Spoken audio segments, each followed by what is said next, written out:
Happy Sunday, folks. Another scorcher. What a good one. Chemtrailing now, full of it. Who knows? But it's supposed to be 14 million degrees tomorrow, and everybody has to shit themselves because the sun's hot. I thought, oh, quite insane. I put one up on the face ache, just sun, newspaper, capitalising on the fear that's everywhere and terrifying the youngsters. Government telling you that you stay out of the sun like we're all thick. And of course, you know, they forget to mention that every year so many of you save up thousands and thousands so you can go to a place on a plane to get the temperatures that they're looking at getting here tomorrow. But because it's happening here, it's a national emergency. Okay. Go figure.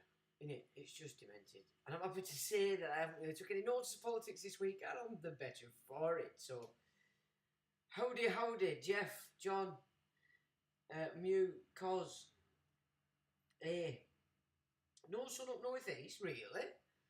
Well, have you been naughty up there? It's doing rain dancing. Slipknot, howdy, Paul says, hello, Paul. Turn it up. Okay, have they been gremlins? Let's have a look. Forgot to check this week. And yes, they've been messing around again. Oh crap. Well, that's a bit shit. I should have checked actually, I forgot. So that's my fault. Okay, I think we've got that sorted out. Sorry if you couldn't hear any of that. It doesn't really matter. There weren't much in it anyway. So I have to confess, I've not really prepped for this weekend. I was going to actually put a message up this morning to say, give you a night off. But I forgot to put that up, so I thought, well, you better just show your ugly face. Anyway, just turned up, okay. Hungry cooler, is it? Well, I suppose for them to alter in one place, it has to affect another, I would say. It's got to be what they're doing, isn't it? So they're chemtrailing like mad now. So they're ensuring it's 14 million degrees tomorrow. Are they not? Oh, that's good. Excellent. Thanks, Slipknot. So yeah, I've not really put out together for this week. Been rather busy on other things, so my apologies. We do have a few things that have gone on. We do have a few things, sort of like Mr. Trump's wife, ex-wife, has gone and died. At the bottom of some stairs, coroner's report saying she died of, or she had multiple chest wounds, which it would be rather in tune with being thrown down some stairs or something. So one wonders what's going on there. I mean, I have got it up. If you would like to see. Oh. So we've got it up here. I'll just waz that over. And it says, so this is 2 days ago, WLT by Noah. Yesterday it was announced that President Trump's first wife, Ivana Trump, died. At the time, most reports were saying it was a heart attack. Today the medical cause of death has been released and it's raising some eyebrows. It says, why I'm suddenly having flashbacks to Bob Saget. Didn't he also suffer from blunt force injuries to the head? To be fair, Ivana's blunt force injuries were to the torso, according to the report. But it's still making a lot of people very suspicious. CNN had reported Ivana Trump, ex-wife, former President Trump, died of blunt impact injuries to the torso. Medical examiner says, ruling her death accidental. Ivana Trump, ex-wife, former President Donald Trump, died of blunt impact injuries to the torso, New York City medical examiner said on Friday. So again, it's CNN. Trump, a long-time business person, died in her home in New York City on Thursday at age 73. She was the mother of Donald Jr., Ivanka, and Eric Trump. The New York Police Department had said Thursday there did not appear to be any criminality related to her death. According to a statement, police received a 911 call about an aided individual at about 12:40 p.m. ET and found a 73-year-old female unconscious and unresponsive. The fire department of New York said it responded to a report of an individual suffering cardiac arrest at the residence, with the time and place of that response matching the location that NYPD associated with Trump. The fire department said the victim was dead on arrival. Police said pronounced Trump dead at the scene, so there's a bit of a discrepancy there. And then somebody's just commented, so Ivana Trump died of blunt throat trauma and her body was found at the bottom of a staircase. Talk amongst yourselves. So, yeah, it's Ivana's official autopsy seems off to me. Blunt force trauma to the torso due to a fall down the stairs. Not a single hit to the head. Seems improbable. So Ivana T died from blunt force trauma to her abdomen from a possible fall down the stairs. Makes me wonder. So, wonder what's going on there. It could just be if you're having a heart attack and you fall downstairs. You're on the stairs, you're going to fall downstairs, aren't you? So that I thought was rather interesting. What else have we got going on? So we've got China. There's problems afoot in the old China, and that's not transitioned. So let me just have a look here.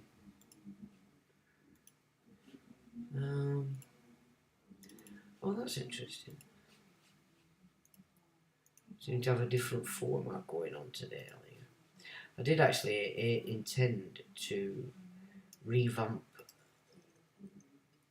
Streamlabs, but I didn't get a chance. There we go. So now you should have. It's not one of the best reports. It's Tyler Durden. A lot of people say he's a shill, but he does put up some good stuff sometimes. And it says there's problems going on in China as Chinese banks tumble, swept up in mortgage non-payment scandal as borrowers revolt. It says on Friday, shares in China's banks extended their slide to a 2-year low amid fears widespread mortgage non-payments would spark contagion within the banking sector. Even after the local banking and insurance regulators said it will maintain continuity and stability of financing policies for the real estate sector.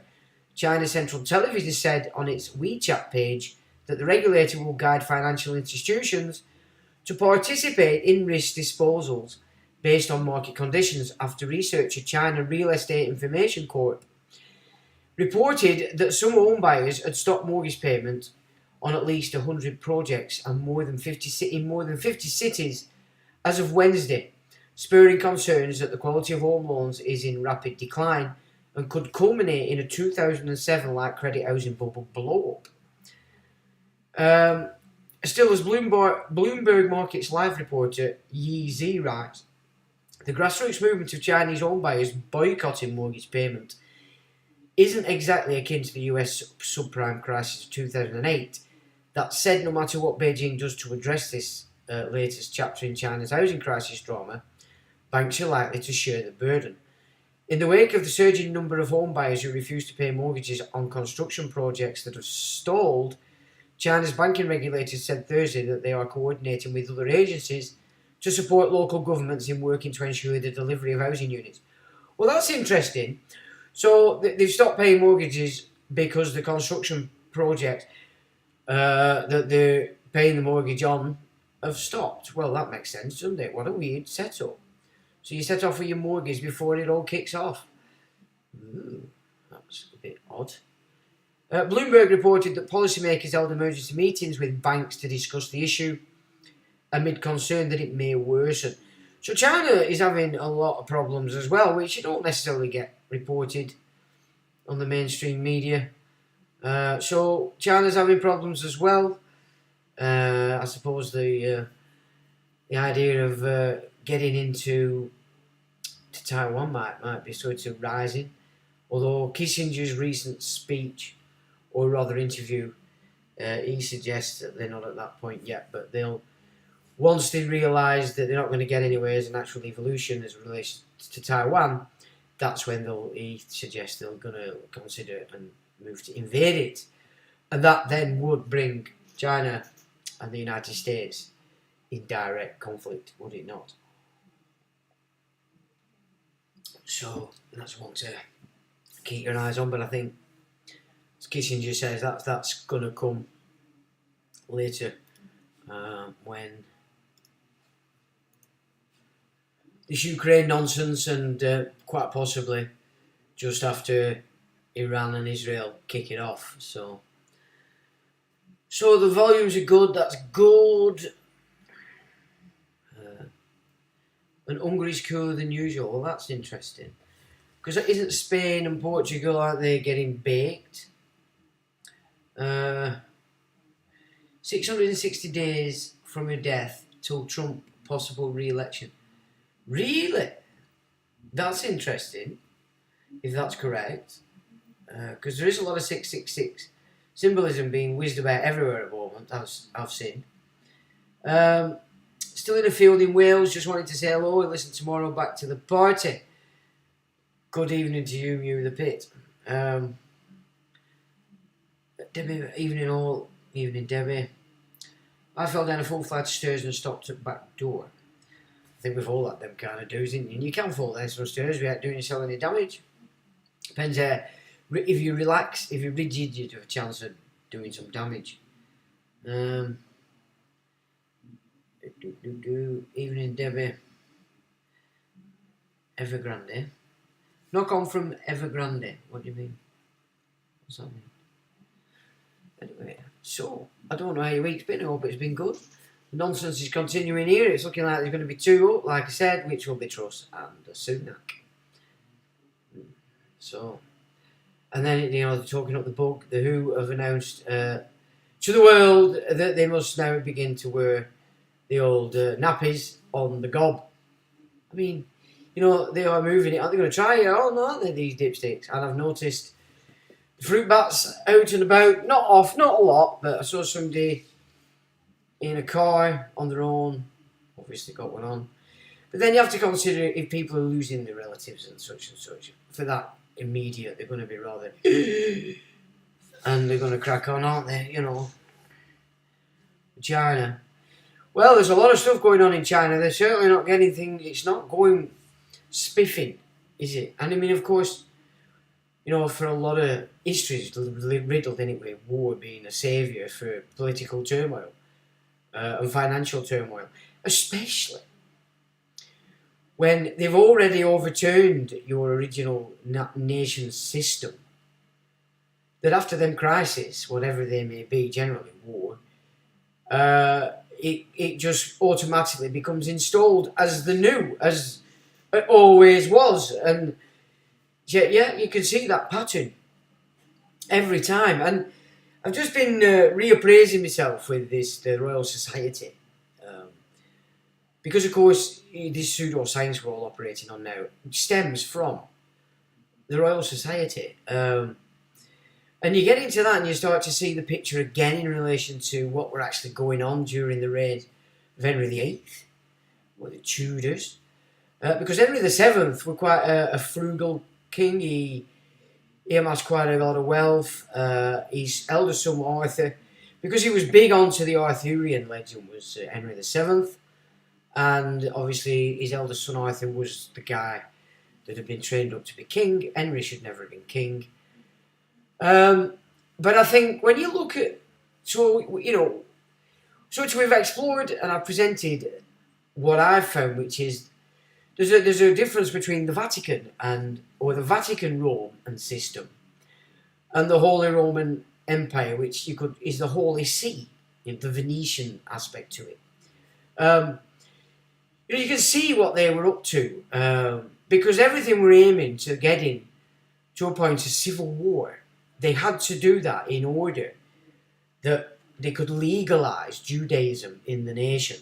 And so just on looking again at the Royal Society, I ended up going a little bit further back, and I just thought, well, this is rather interesting data. I'd not seen it in this way before. But Pallavicini, through the Stanleys, were totally in control of the Tudors. They put Henry VII on the throne. But then with Arthur, so Arthur's the eldest, and Arthur is married to Catherine of Aragon, the Spanish daughter of Isabella and Ferdinand. Yeah. So a huge problem for this group that wanted to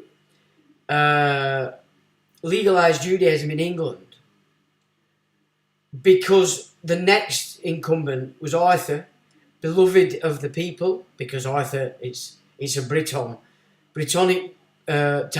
name for an hero. So everything you've got to get in the mindset of the people of the time, they've grown up with this Arthur, etc., is tied to the Spanish Catholic side of things through Catherine.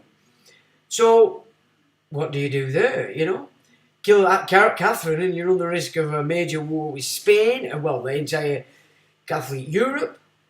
So that's probably a big no-no. So the best way to do it would be to kill Arthur.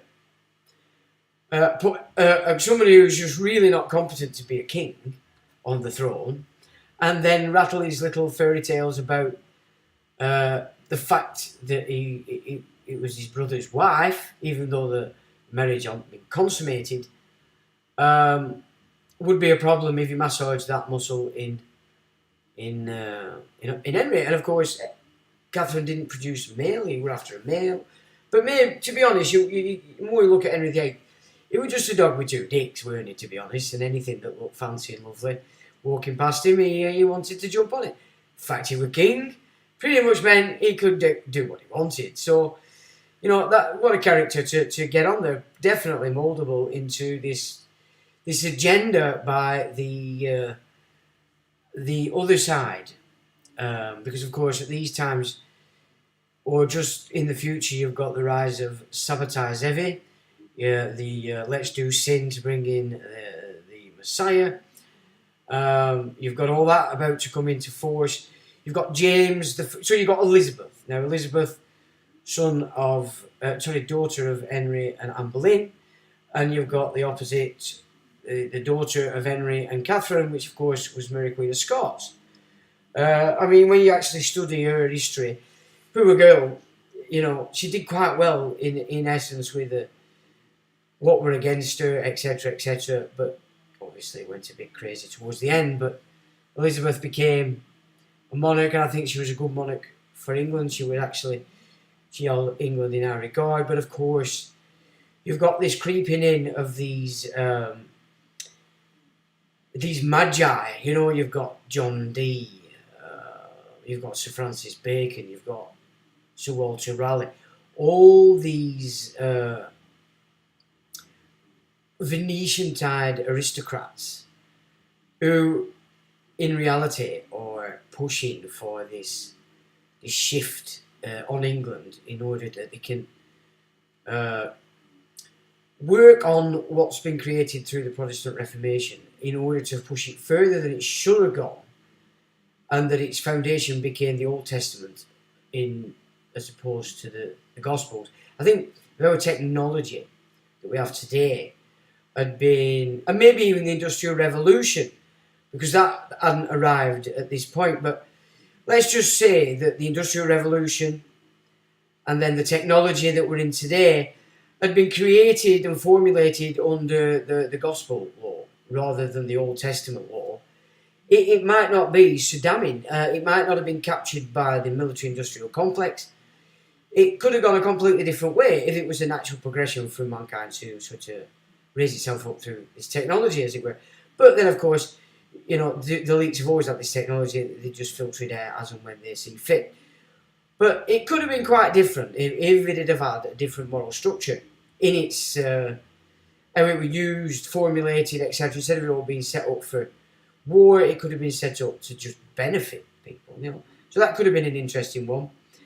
So you've got all the shenanigans going on around Elizabeth. You've got Pallavicini again funding it directly to build up the British Navy, because of course in the background you've got these aristocrats who are moving to have the East India Company, Virginia Company, all these big global companies set up. First initially to trade, but very soon worked to colonisation.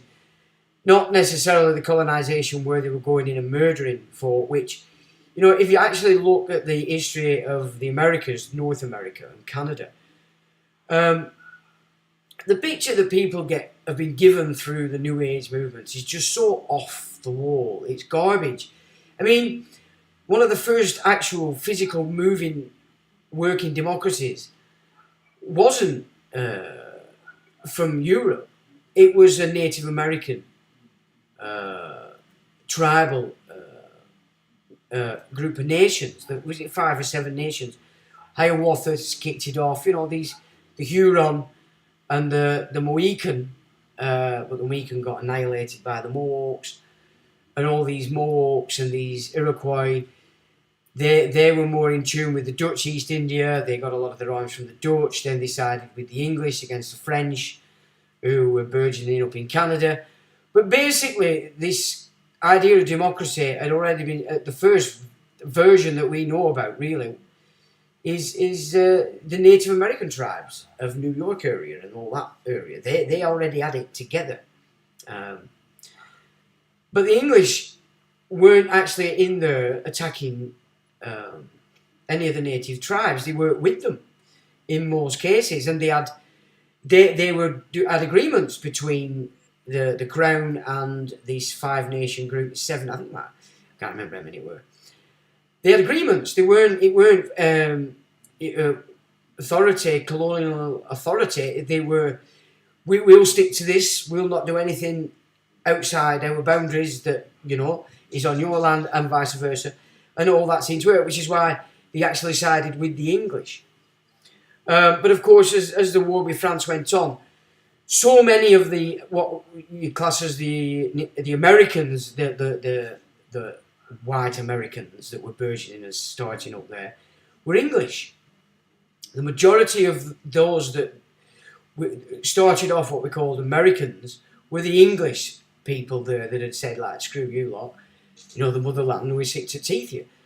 So that was starting to build up as well, where you were getting the Americans were starting to say, get stuff, we don't want these French or English in here. And they started to do battle with the Native Americans. That's where it started, really, up in the north. We're not talking about Mexico, California, so we're not talking Apache and that. We're talking basically about these northern tribes. But the original East Indias, the ideas and the influx from England wasn't about blood and guts colonialism. It was trade, basically. But obviously they took over an area. But they made agreements with the Native American tribes who were working together under this democratic system. So it wasn't all bad, but that had changed. And that had changed because of the problems that were going on in England during the reigns of James and especially Charles I. So a lot of what people don't realise as well is that the reason why Cromwell was so popular amongst the sort of Protestant English of the day was because he was actually within the court of Queen Elizabeth I. So he was a trusted sort of guy, even though we know today he was operating completely for this Dutch aristocratic East India Company Central, the Dutch East India, which is the Venetians, because they had the navy, they already had the massive trading blocks from around the world based in Holland. So Cromwell was actually a bit of a bad boy, really, because far from being trying to operate for the Church of England as Henry had set up, he was the main man here to legalise Judaism, so it became the foundation of the Church of England and not the Gospels. So that was Oliver Cromwell's role. Now, of course, it weren't going well after they killed Charles for the Puritans, and they were fleeing to America. And when they got over there, that's when things really started to change. I mean, we had the Mayflower first, the Pilgrims, who basically, by all accounts, got there, declared the Native Americans Canaanites, and that they had to be destroyed. So you've got that bunch in there already, but then from that you're getting Harvard, you're getting MIT.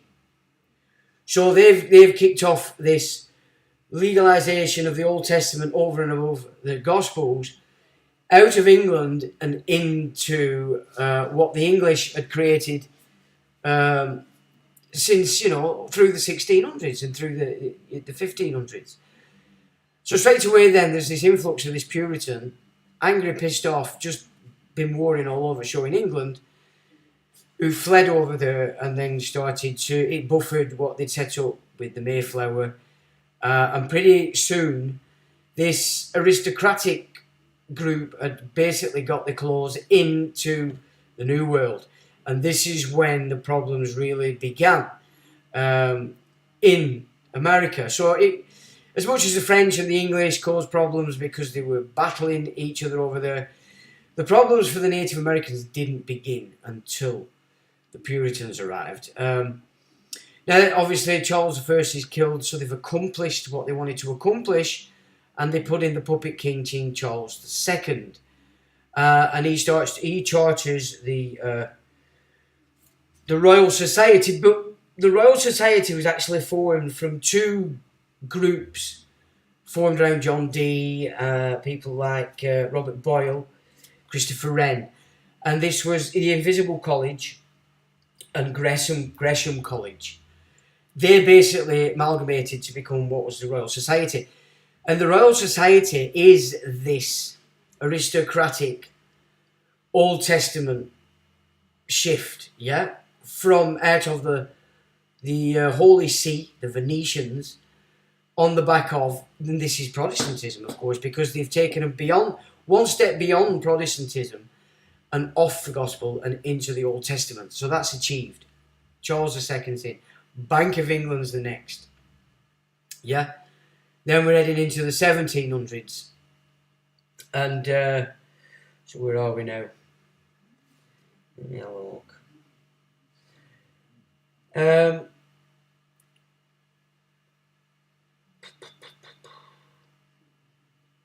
I've lost my train on that now. But anyway, I just thought it was interesting that you can see a total manipulation of, you might say, generations. They do this by securing the generations being a different form from the previous in a cycle. And it's like, so First World War, America and Europe. The Americans called that generation the GI generation, the GI Joes, because they were all militarized. They were all soldiers in their own nation, and they were like, get things done, get out there, get things done, kind of thing. And that's what we built up through the First World War, ending 1924, and then of course their kids became the silent generation. So they're the ones that have gone through trauma, but at a young age. The older generation are completely out there, they're get stuck in kind of stuff. So that the elites can then manipulate this generation that's been through a crisis, war in this case, and saw a certain aptitude. So the elite will dish out and get things done from that generation that only that generation can do. And then they'll need a different mindset for the next generation's mindset and program, so that they can install another set of change. And so when you start looking at the generations, there's a difference between each one, but it's cyclic, which suggests to me that it's cyclic because it's controlled that way. So then I started to look and think, so then you've got Albert Pike, haven't you? We know about his memo to Mazzini, putting forward a plan which requires 3 world wars. Now, for what, basically? They say, to implement this plan to take over everything completely. But of course, when you look at this generational thing, it's the way that they've procured this cyclic change of the generations, which are basically copying, but in a set order. Oh shit, I've done it again. I've lost my train of thought. So the way they do it is by creating crisis. Because you've got the generation that lives through the crisis. Now within that you've got the age group that deals with the crisis because they're the youth, and they're the older generation in command. And then you've got the younger ones of that generation of the offspring that have been experiencing that crisis but at a young age. So each of those in that set, say 25, 26 years, has a different view of what has just happened.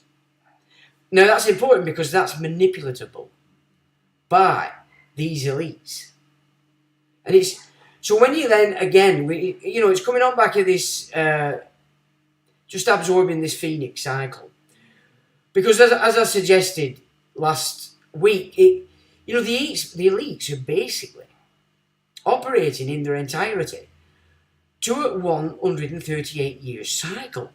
So everything they do is chopped into that time frame.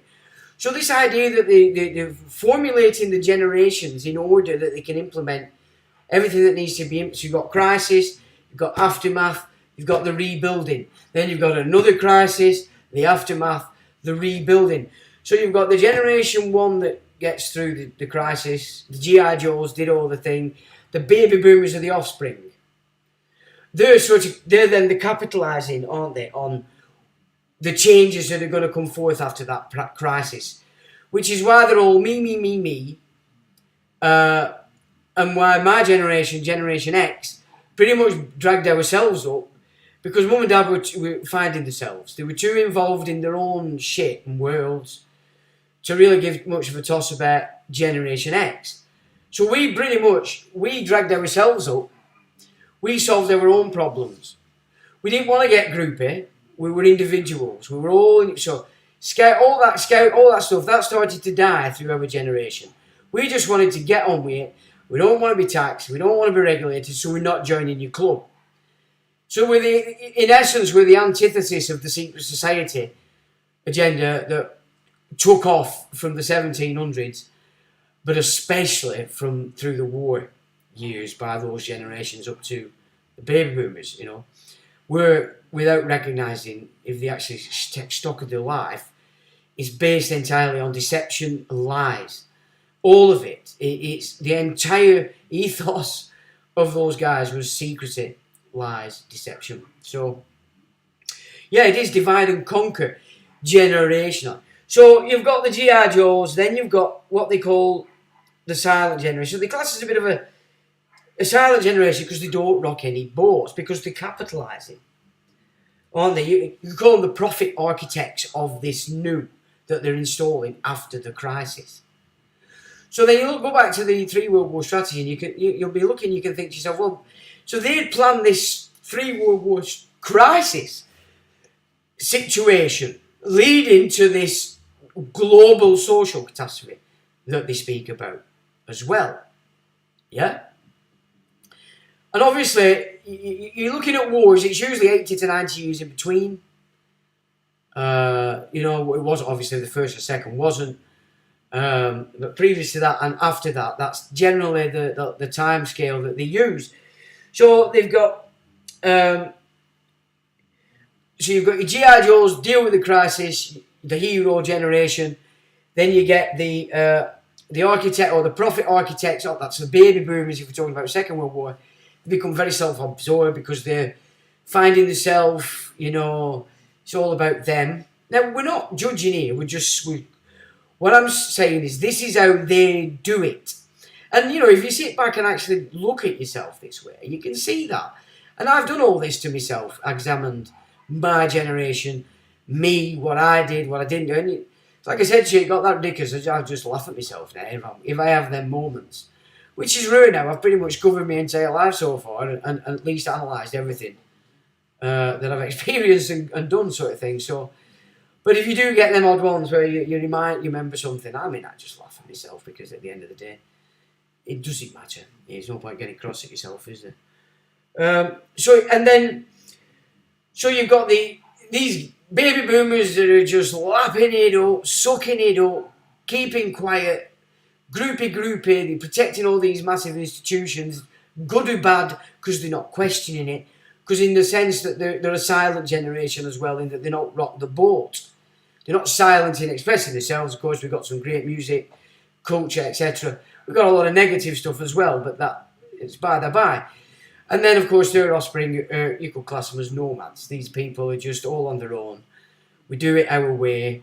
And maybe we solve all our own problems our own way. And there was a tendency then for Generation X to mollycoddle the kids, because of course we felt like we'd just been popped out and shoved in your, and off you go, piss off, basically.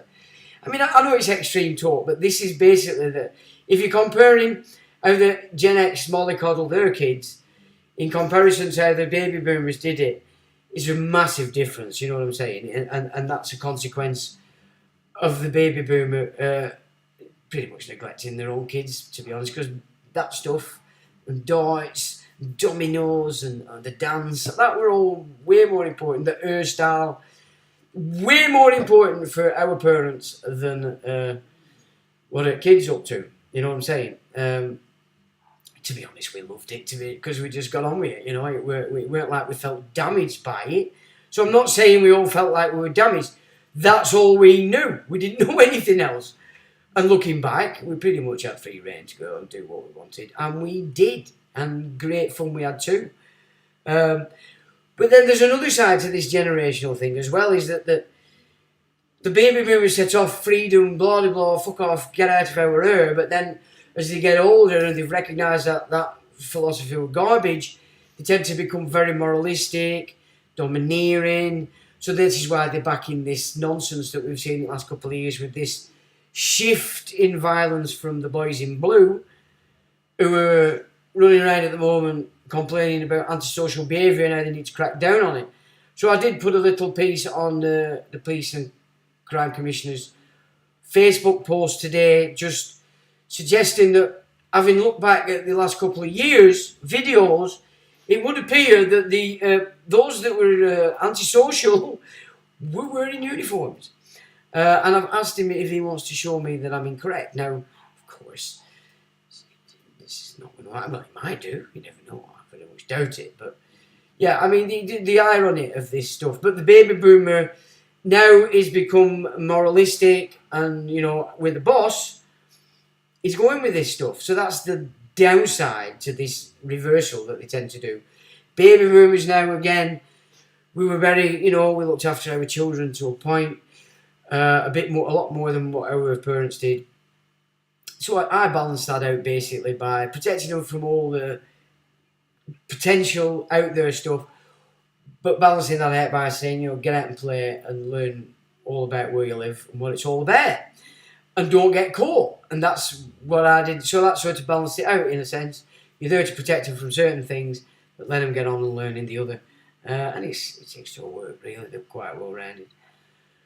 So then you get, after the baby boomers produce the Gen X, and then the Gen X are producing the hero generation, the millennials. So they started popping out from early 80s, So didn't really see anything, very cushioned from everything. And of course, just to go back to Generation X as an example as well. So as children, we grew up with a backdrop of Hollywood, with such like Exorcist, Rosemary's Baby, all these psychological twisted horror movies. A lot of them centred on children, so we were like a bit like... So we were traumatised by horror films when we were growing up, and the difference in our children's, they were brought up with all this moo-moo, cushy, snowflake, lovey-dovey, Disney, garbage, monster, all this fluff, Teletubbies, the fluffy generation. So they were brought up in so much thingy. They don't know their ass from their elbow. But what they do know is collectivism, groupism. So they're a bit like the baby boomer, very communal, supporting institutions. The problem we've had is, while the Generation X have been busy being nomads, the schools have completely and utterly screwed kids and took full control of that groupie, technology-based program that they've got going on. So it's going to be quite a struggle to get that generation on board if the Generation X decide it's time for a bit of rebellion. You've lost you've lost your child's mind. It's not yours. And it's set to get a lot worse, isn't it? I mean, they've announcing stuff that's just filth now in relation to how they're teaching 3 to 4s and 5s to touch themselves. If any teacher did that to any of my kids, I would probably be doing 6 months for GBH, because that is child abuse in my book. And when I was growing up, if there were anybody about child molesting, somebody would give them the hiding of their life, and they would leave the place, the town, and they'd never be heard of again. That's how, that people dealt with stuff like that. In Ironburn, where I live, and there's Blackpool also, unbeknown to the population, the council make most of the money by ensuring all the paedophiles coming off prison are all in Ironburn and in Blackpool. So, it's an inversion of what's supposed to be going on. And these youngsters, because they're trusting and supporting status quo, the power, they're going with that. So, you can see how that these elites are putting this out. Hollywood, you've got your music. So, I mean, you've got these kids that were born, let's say, from towards the end of the 90s. Now, what have they grown up with? They've grown up with gangster rap, and cannabis. That's all they know. Most of them just know that money comes flying out of a cash machine when you put a card in it with no effort. So they don't know any difference. That's what they grow up with. So what were I going to say then? Oh yeah, we're on about the gangster rap. So on the one hand, you've got cannabis, which it cancels out the masculine. Okay, that's what it does. Which is why so many weed smokers are like little bitches. They just So then what the gangster rap does is put it in their minds that they have to get really angry to the point that they might have to go out and do some damage to somebody if somebody says, "Oh, I don't like your hair" on Facebook. Right? The chatter from the gangster rap is programming them minds who are already half bitch because they're all on weed they have to go and do something about it. It's essential. Or he's not a man. He's not a male. He's not a male, man. He's a pussy. So that's what that claptrap's doing to all your offspring. Do you know what I'm saying? So they're out at mix in relation to how in the world are you going to get them guys on side to anything? You know what I'm saying? So you can see how they put that program in. Generational crisis. Them that deal with the crisis are one mindset. The ones that come after are another mindset. Until the next crisis. And then we had the 9/11. Another crisis. My age, Generation X, and baby boomers were, whoa, what the hell's going on here? After all that, and a lot of the information comes out, it's pretty clear it was set up. There were no Afghans in caves that did it. The setup of it would have cost millions. It took all the actions that we know now had gone on in the two towers beforehand. And so we know it was a setup. But the youngsters that were growing up with that event, they only know the narrative were being pumped out of the media, which is why the media appear to be stupid. And no matter how much it's ridiculous, keep pumping it out, pumping it out, pumping it out, pumping it out. It's that mantra. It programs the subconscious. This is why these meditative things are all about repetition. Mantra. It opens the subconscious. So that's why, it's not for your consumption. It is to a point, but because you're a bit grown up, it's a point where you get fed up. But these kids, they're just soaking it up. So that generation have grown up to see that 9/11 was some Muslims that fled to a cave in Afghanistan did it, Gov. You know what I'm saying? So even an event in and of itself has a different meaning in that breakup of each generation into three. Parent, offspring and then grand offspring, because they tend to be working together in that time frame. So I just thought it were interesting. But then if you wanted to see that they're looking and working to this 138 cycle, then I would say if we micro research that just a little bit more, then we can see that they actually do it by creating crises and programming. They know that they're going to get a particular mindset from them that do it, as opposed to a different ones to them that are after it. An offspring, next crisis. And it's like a cycle, just whizzing like that. Now, back to old Henry and this bunch. So basically the Civil War was about legalising Judaism on England. That's what it were about. So putting the Old Testament over and above the new. Once achieved, in came the Venetian financial centre outside Venice to the inner city of London, along with its navy. Elizabeth had built up already English navy, not British, English navy, which pretty much just then slowly got picked up by this new system that's been put on in the city of London. And now the morals of what England does are not based in the gospel, they're based in the Old Testament, yeah? Which is probably why, which is why England had kids working in mines, in mills, and chimneys, etc., etc.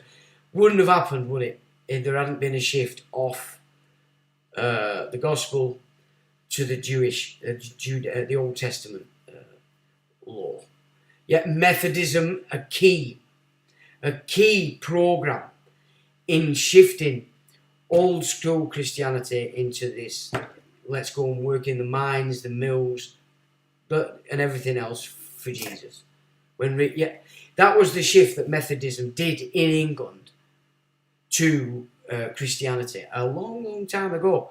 And then again, the Puritans, as I've said, they were all about the Old Testament.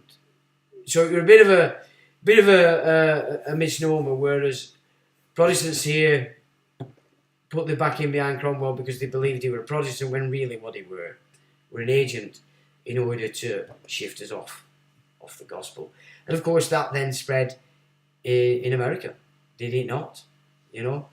But yeah, when you look at history like that, you then start to see that what was 400 years ago, that today they claim as being forever, I don't think it is. I think there's a clear demarcation somewhere in our not too distant past where the way the world operated up to a point completely collapsed, and this other thing took it over. And if they've been working with this cycle, and so they understand that it's frequency, they understand what frequency it's seeking, then of course all they have to do is manipulate the world they've encapsulated at any given time, so they can organise that one area is down to one particular frequency, another's at another, and in essence they could then, maybe they've learned how to sort of control this phoenix cycle, in that they can determine where it's going to hit, where it isn't, and a lot of it could be with how they apportion industry, how they apportion war, because obviously that's all negative stuff, isn't it? It's all negative energy, a negative existence frequency, or a death timeline. Excuse me. And obviously this phoenix, if it's correct, this is how it operates, is going to hit that, which is probably why they shifted all the industry over to the east, because the prophecy is that this first 240 pass, it's Asia. 246 doesn't, it's America, but that's the sort of idea. And it is based in Shipton, it's based in Nostradamus, Edgar Cayce, etc. I mean, give or take a year. But it is actually, these are dates are actually, you can see this, that it's not some brand spanking new and pulled out of the cauldron. It's actually pretty embedded in our history. So I thought that were just an interesting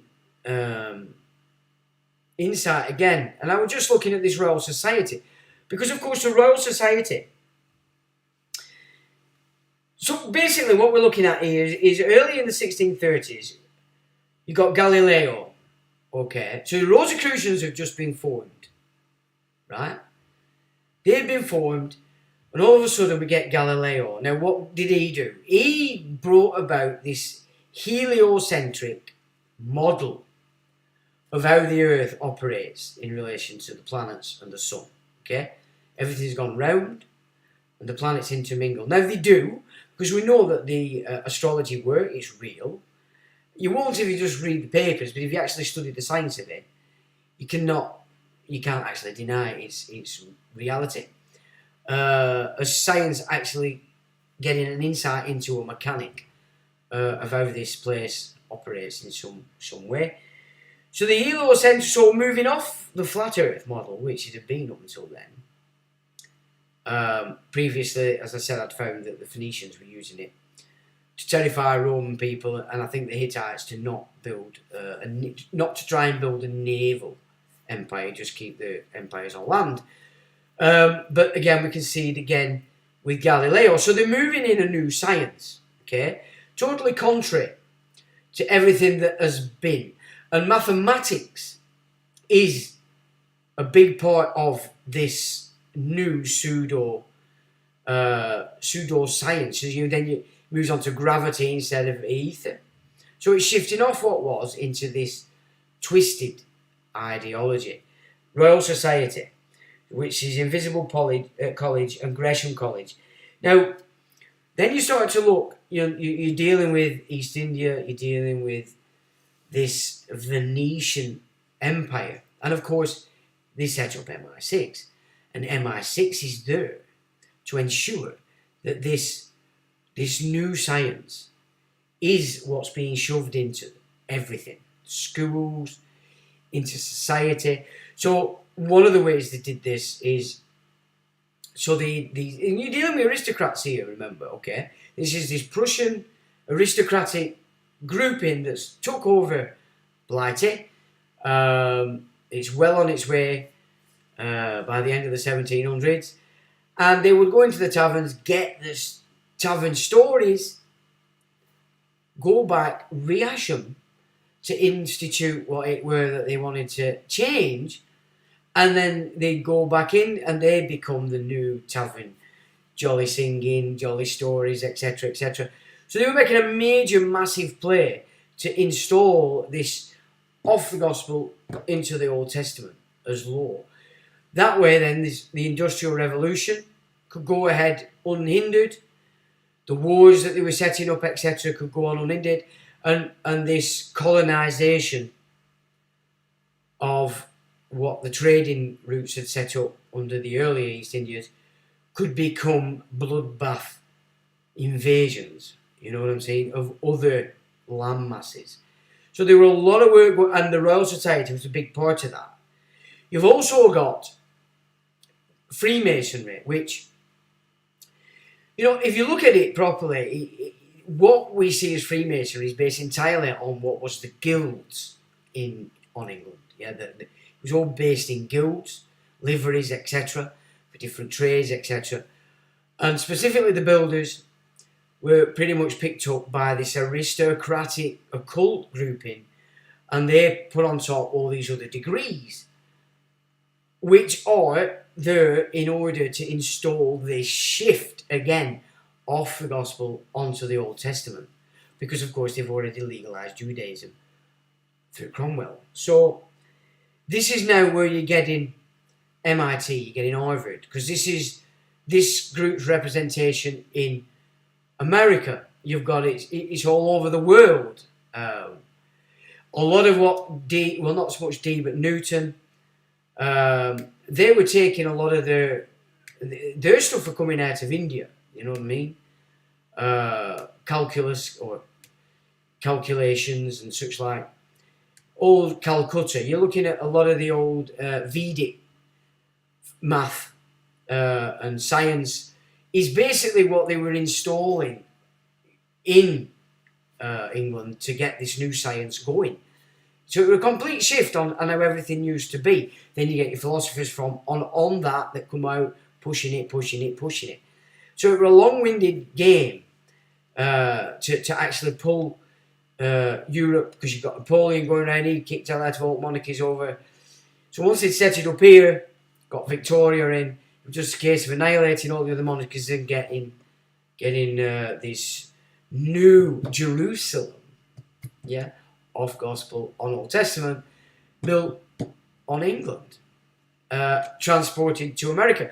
So the original influx of English to America wasn't a bad thing. They were trading with the Indians, they were parlaying with the Indians, and it wasn't a bad thing. But once the Puritans got in there, everything changed, and then the war seemed to move against the Native Americans. But of course, it was mainly the Americans that were warring with the Native Americans, not so much the French or the English, as a sort of agenda. There were obviously skirmishes and what have you, but in general, it wasn't actually the English or the French that were doing battle with the Native Americans. And we miss that. That's missed. Do you know? It's missed. And then we've got the 2 world wars after the Second World War. You've got the silent generation, fixed to the self. You know, it's all about me. We're waking up, we're finding ourselves and capitalising on this new system that we're putting in because they were benefiting from it. To the point those who wanted to do retire. And that was it. So you've then got an influx of all the other components to the empire who have just torn up India. And so that is coming into here while the baby boomers are too busy focused to the self. You know what I mean? And now you've got Generation X, you know, first fair wheels, you know, we like to get on with it, but we can see that things are not good. This new generation are just a little bit too groupy accepting of what the schools put in their heads here. You know what I'm saying? So these are the kind of things we need to start to look at as what they've done already and achieved. This has already been achieved. And I think it's important that we don't lose sight of it, especially if everything is moving to whatever's ready to occur for 2040 once they've reduced the population as much as they can, whether that be by more bug shot or book shot, because they want you to out over into Ukraine. So basically that's what I wanted to say. That's what I formulated in my mind today as I was looking at these things. I don't think I've left air tails, to be honest. Oh, this is an interesting one, but before Henry VIII were installed, so Henry VII's on, Arthur's going to be king, there were a comet. Halley's Comet came over England and was seen. And then Arthur died. So everybody were already expecting a big calamity.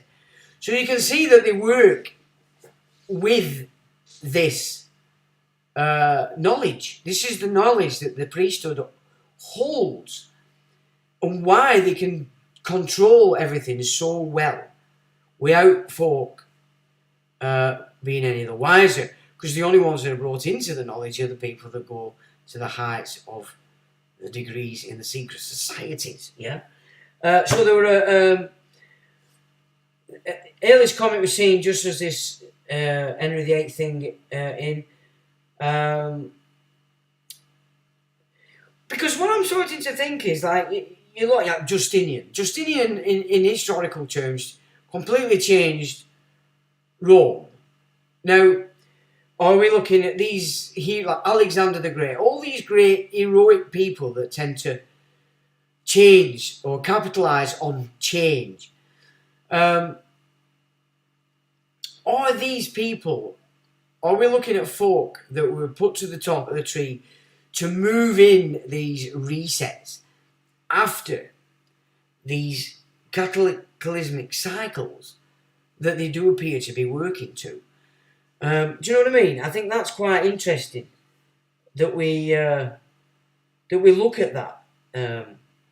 But also, when you're looking again at this, what we're going on at 1600s, it looks like James I was quite in tune with this shift from Gospel to Old Testament, hence the King James Bible.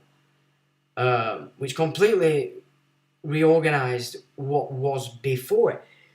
And that then Charles I, in effect, was actually correct. He was actually in the right, and not necessarily to be associated with the peccadillos of his daddy, James.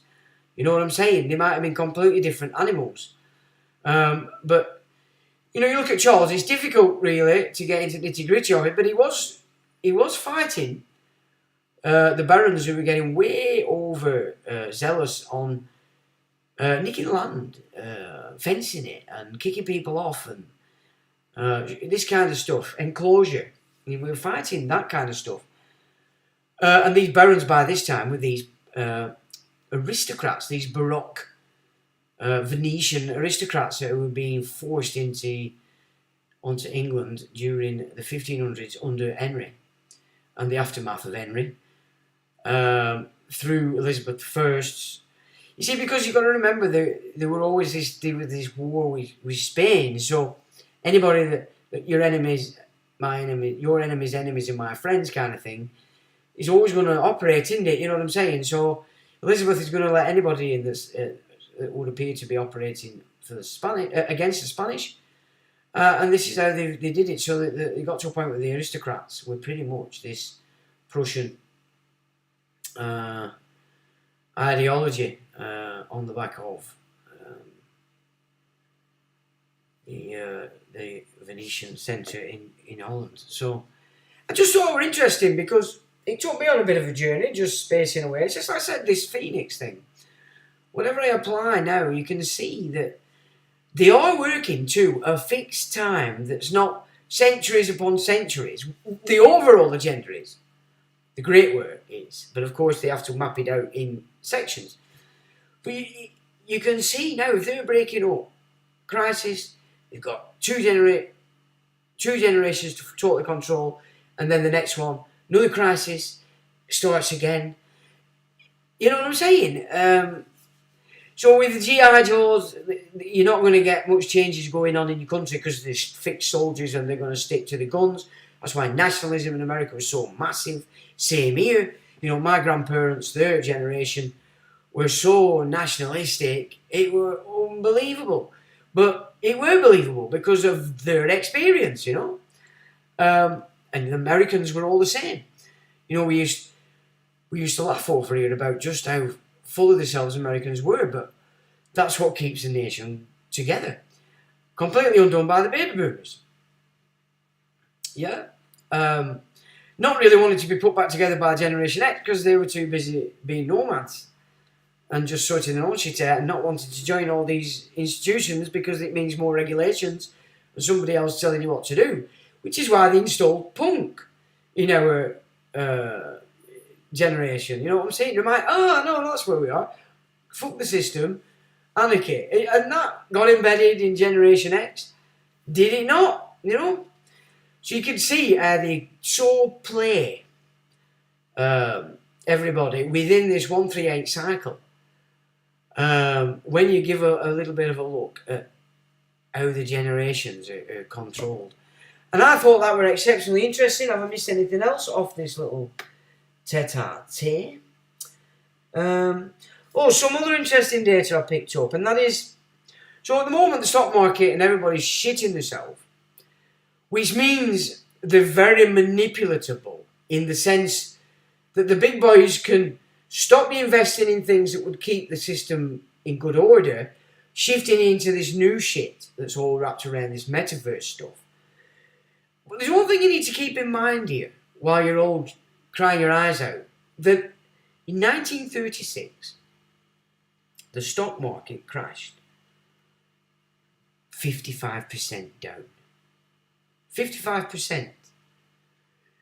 It wasn't the end of the world, was it? Do you know, you didn't get pregnant if you were male.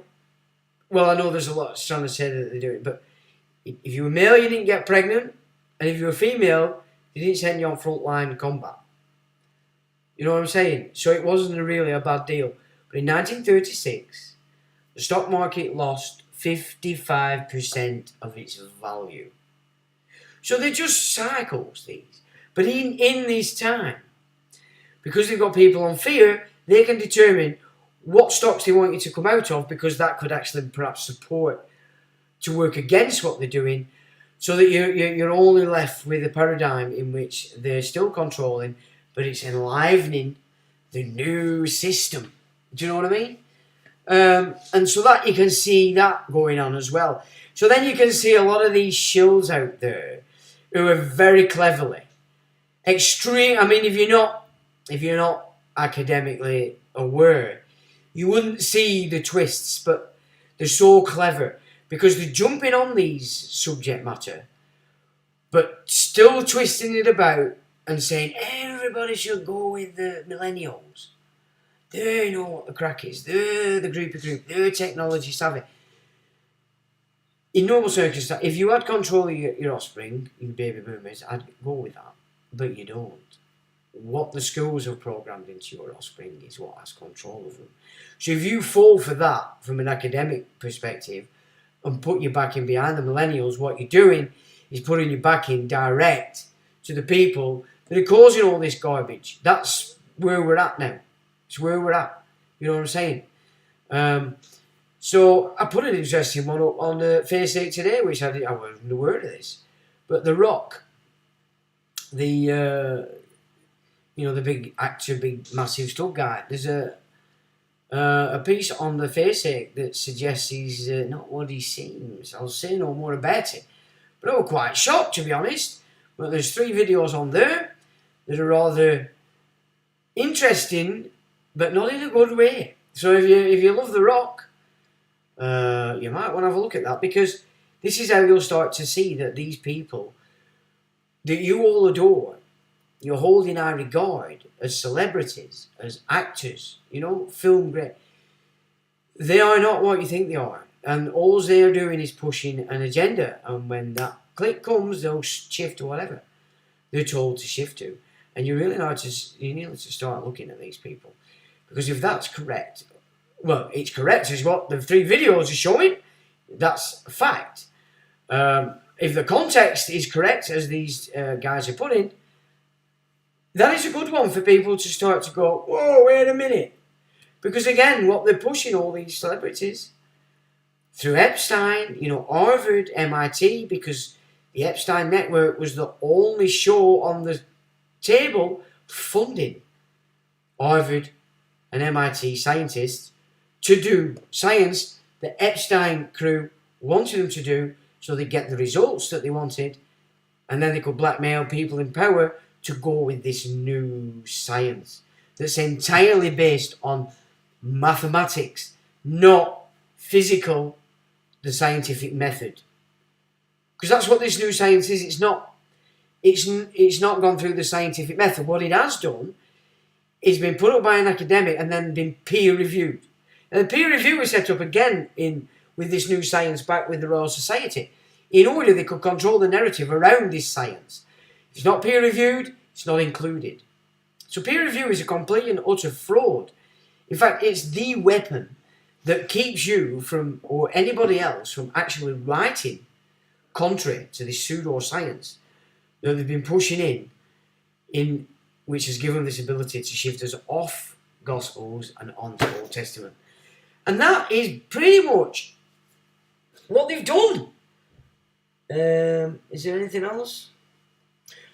Now, this is another interesting thing as well. So, World War II at the end. So, at the end of World War II, the debt to GDP in the US was 102%. Expected after a major world war. Would you agree? Okay, today, it's the same without the World War. Or is it after the Quiet War, the Third World War? Because we're in the same place, but we don't appear to have had the World War. But if you go with the Albert Pike memo, we have. And this could be the end of that. The next move is perpetual war, because it's all about depopulation and creating the greatest social catastrophe that's ever been known. according to their own literature. And the protocols are clear that in order to achieve this, they will scapegoat the old control system on the altar for you all to see, because they've put it into something new. Yeah, they've put it in, they've already, so everything that I've been doing and others like me in this last, well for me, you could say nearly 30 years, is that sacrificial lamb that they're putting on the altar, because they're into something completely new, this metaverse, etc. We were aware of it now, but during all these years before, we weren't. We thought we were all putting, because what we've done is give you the old networks, the control mechanisms that they used for centuries is on the altar. But according to the protocols, that's part of the game. They will sacrifice themselves in order to come out on top, because nobody's worked it out what they're actually doing. So that has to be taken into consideration as well. That this is how they play. They're clever. They're clever little tinkers, these money men. Let's have a look. So this stock market panel, if you look at it and just think, well, hang on a minute, what are they not wanting us to invest in? So that we'll invest in something else. There you'll see, if you're an investor, you might see an insight that might help you. If you get clever with your investing, you wouldn't. So that's another angle to look at it when it comes to that stuff. And the same with the debt. We're at the same, but there's been no crisis or war, as it were. And you look at this Ukrainian stuff. It's just so based on garbage. You know what I mean? It's just a show. But every country's militarising. Yeah, this is the game. This is what's going on. All the nations now are being put on a war footing. We're already on a war economy as it is. We have been for quite a while, which is why they're now all popping on about increasing spending. They're going to shift it into a war economy because you're going to consent to it. Baby boomers are going to consent because they've become moralistic and think they've realised that their way when they were younger was garbage. They were full of shit and nutties. Now they're going to the way. So it's interesting when you give it a bit of a look like that. And again, as I said to you, this Phoenix, for me, it's just changing so many things when I have a look at them again, because it just makes a bit more sense that the elites are operating to this cycle. I'm still not convinced they know when it's going to happen, because if you go with the old scripture, nobody knows. Nobody knows when it's going to be. We've got a fruit bat. We've got a fruit bat. I hope Ray's here, because do you know what I've done? I forgot to do it and I can't get in there. Shit, is Ray not in either? Is there any more moderators here? I'm sure Jeff, you were one. We need to get that off, and I can't. Shit. That's bad. So I can't get that off. Doesn't look like we've got any moderators here. Well, if it carries on, I don't think we've got any, and I can't get in. So that's my fault. Sign into chat. Here we go. Opening a web browser. So if I do this, I might be able to solve it. Before I rush off. I don't want to. So, are we on? Oh, we're on.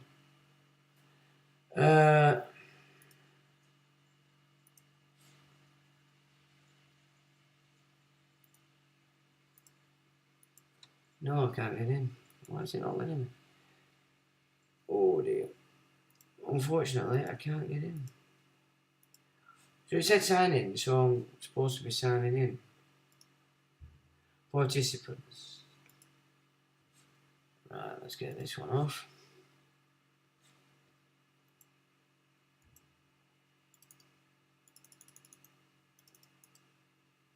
Oh, it's not letting me do anything. Alright. Oh, okay, that's not working out. Never mind. I don't think we've got any mods on, so I'm going to have to sort that out. I completely forgot, actually. What are you guys saying? Maybe we'll just call this one.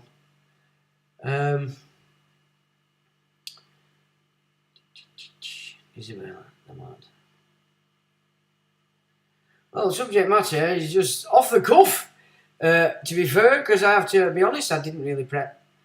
But I have been looking at certain things and it has been building up. All the grammar I've just given you today, which I hope makes a bit of sense. But I think the motto of this would be, you really need to take full control of the education of your offspring. And that means the subject matter that you know that they're going to get in school, you need to breach it with them first and give them the right angle. That these people are not being good if they're encouraging you to let them teach you this kind of stuff. Because the only way you're going to get rebellion in the schools is by you putting your offspring correct. So that when it's happening in school, they're pre-prepped. They're not taking it on board. Because teacher said. They'll come home and say, you were right, Dad, the fruit bats, and they're trying to do this and they're trying to do that. But you already breached it with them and you've put the correct format in their head. You know what I'm saying? That these people are paedophiles that are doing this to you. That's what they are. They're sex offenders. Yeah? And this is what they're trying to do in the schools to groom them. You get that into their heads first. And it's the same with everybody. That's on you as mother, father. If you let go of your offspring's essentials, you're going to lose it, and you're going to lose it to these fruit bats in the schools. Right, well, I'll tell you what. I'm going to say to you, thank you very much for joining me tonight, and I will say, till the next time.